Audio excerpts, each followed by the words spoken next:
আজকে এই অনুষ্ঠানের একটি উদ্দেশ্য, একটি কারণ হচ্ছে সারা বাংলাদেশে যেইভাবে বাউল এবং ফকিরদের উপরে নির্যাতন এবং নিপীড়ন নেমে এসেছে তার বিরুদ্ধে প্রতিবাদ স্বরূপ আমরা এই অনুষ্ঠানটি আজকে করেছি। অনুষ্ঠানের নামকরণ করেছে আশেকের রাস্তা সোজা। এখন এই আশেক কি জিনিস, এই জিনিসটাই কিন্তু আমরা অনেকে বুঝতে পারি না। আশেক কি জিনিস? ইশক শব্দটা খুব দারুণ শব্দ। এটি মহাব্বত কিংবা ভালোবাসার মতন শব্দ নয়। মহব্বত হচ্ছে একটা প্রদীপের কাছে যখন একটি মোহমুগ্ধ হয়ে একটি পতঙ্গ ধাবিত হয়, সেটিকে বলা হয় মহাব্বত, সেটিকে বলা হয় ভালোবাসা। কিন্তু সেই পতঙ্গটি, সেই পরবানাটি যখন সেই সামাদানিতে জ্বলতে থাকা আগুনের মধ্যে ঝাঁপিয়ে পড়ে জ্বলে যায়, নিঃশেষ হয়ে যায়, বিলীন হয়ে যায়, সেটাকে বলা হয় ইশক। তো এই ইশককে আজকে আমরা এই প্রেমের পথ থেকে, এই ইশকের পথ থেকে দূরে সরে গেছি, যে জন্য আজকে আমাদের মধ্যে এত ভেদাভেদ এবং আমাদের মধ্যে এত দ্বিধা। কবির দাসজির নাম আপনারা সবাই শুনে থাকবেন।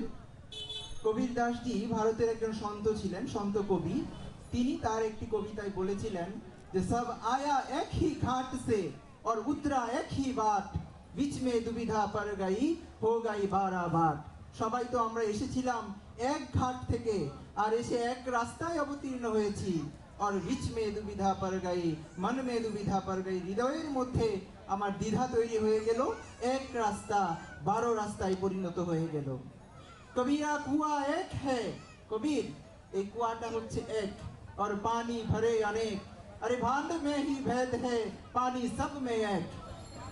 কুয়া এক, সেই এক কুয়া থেকে অনেক ব্যক্তি পানি ভরে। জেনে রাখো সেই পানি ভরার পাত্রগুলোতে তফাৎ, সকল পাত্রের মধ্যে একই পানি বিরাজ করছে। আজকে আমরা সেই প্রেমের পথ থেকে সরে গিয়েছি, সেই ইশকের পথ থেকে সরে গিয়েছি, যে জন্য আমাদের মধ্যে আজকে এত দ্বিধা এবং এত দ্বন্দ্ব। আজকে রাস্তাঘাটে ধরে ধরে বাউল এবং ফকিরদের চুল দাড়ি কেটে দিচ্ছে। কেন? তার চুলের মধ্যে জটা হয়ে গেছে, তার দাড়ির মধ্যে জটা হয়ে গেছে। আচ্ছা, আপনাদেরকে একটা প্রশ্ন করি, রাসূলের কি বড় চুল ছিল না? রাসূলের তো বড় চুল ছিল। তাহলে কোন ধর্মের ফতোয়া দিয়ে, কোন ধর্মের দোহাই দিয়ে আপনি তার চুল কাটছেন? তার চুলে যদি ময়লা থাকে, আপনি তার ময়লা পরিষ্কার কথা বলেন। ময়লা পরিষ্কার কথা বলতে পারেন কি পারেন না সেটাও তর্ক সাপেক্ষ। কেননা এই বঙ্গভূমিতে তো অজস্র মুনি ঋষি সাধু ফকিররা এসেছে, সন্ন্যাসীরা এসেছে। এখানে বেদাচারী সাধকগণ ছিলেন, এখানে শৈবাচারী, বৈষ্ণবাচারী, দক্ষিণাচারী, বামাচারী, সিদ্ধান্ত আচারী, কৌলাচারী, গোরক্ষপন্থী, মিননাথপন্থী, কাপালিক যোগী, কর্তা ভজা, রায়ধনী, আল্লাধনী, কিশোরী ভজা, বলাহারি, অসংখ্য সম্প্রদায়। 360 নদী যেমন, 360টি নদী যেমন এই বাংলায় এক সাগরে মিলিত হয়েছে, ঠিক তেমনি অজস্র সম্প্রদায়, অজস্র সাধক সম্প্রদায় এই বাংলার মধ্যে প্রাচীন কাল থেকে ছিল, এখনো আছে। আপনার মতে, আপনার মত অনুযায়ী চুলে ময়লা রাখা যাবে না, আরেকজনের মত অনুযায়ী চুলে ময়লা রাখা যেতে পারে। আপনি ছাই ভস্য গায়ে লাগলে ধুয়ে ফেলেন, আরেকজনের সাধনাই হতে পারে ছাই ভস্য মেখে সারা গায়ে, তারপরে সে সাধনায় বসবে।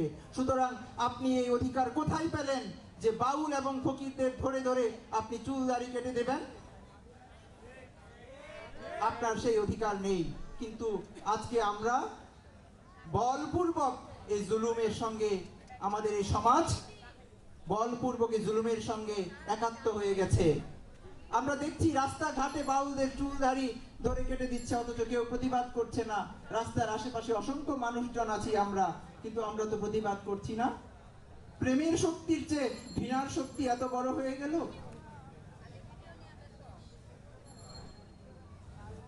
হৃদয়ে বড় দুঃখ নিয়ে, বড় দুঃখ নিয়ে আসলে কথাগুলো বললাম। আমাদেরকে সেই প্রেমের পথে ফিরে আসতে হবে, এই ইশকের পথে ফিরে আসতে হবে।